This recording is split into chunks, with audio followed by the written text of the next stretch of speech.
Hey everybody, we are in Psalms chapter 5 today, and we are going to read just the first 3 verses. And David said in verse 1, "Give ear to my words, O Lord, consider my meditation. Hearken unto the voice of my cry, my King and my God, for unto you will I pray. My voice shall you hear in the morning, O Lord. In the morning will I direct my prayer unto you, and will look up." I was thinking as I was reading this about how, as an attorney, I will go into court on behalf of my client and I will tell the court, this is what my position is and this is what I think you should do about it, and the other attorney will do the same. And at the end of the day, the judge will say, I will take the matter under consideration and I will issue you my decision.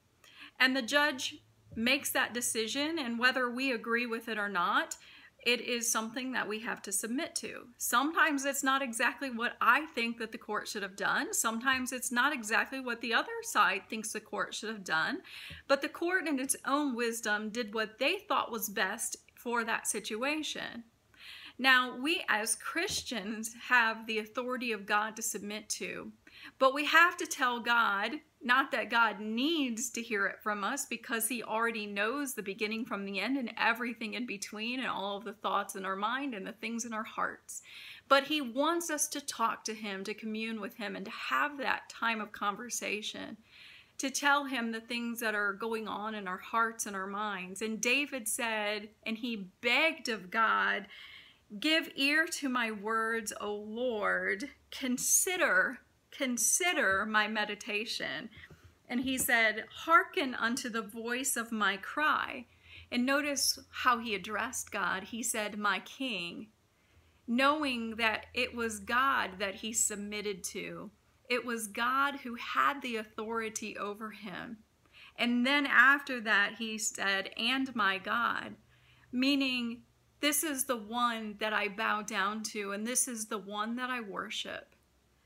And he says, "For unto you will I pray."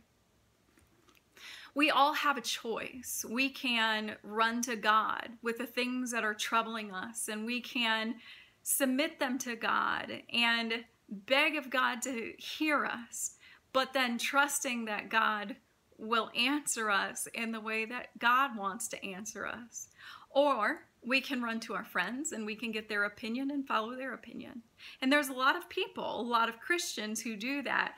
They don't take seriously what God was saying about submitting to him and understanding that God has your best interests at heart. They say that, they pay it lip service, but they don't follow it. But look at what David said in verse 3. He said, "My voice shall you hear in the morning." He was making a commitment to seek God, the beginning of every day, to seek God. And he said, "In the morning, I will direct my prayer unto you." But then look at what he says at the very end of verse 3. He says, "And will look up." There comes a point in time where we as Christians have to stop looking at our circumstances, and we need to start looking towards God, because that's where our help comes from. If we continue to focus on the circumstances that are around us, we are going to continue to have our mind focused on the things that we shouldn't be addressing, because we need to trust in God and we need to be looking to him for our help.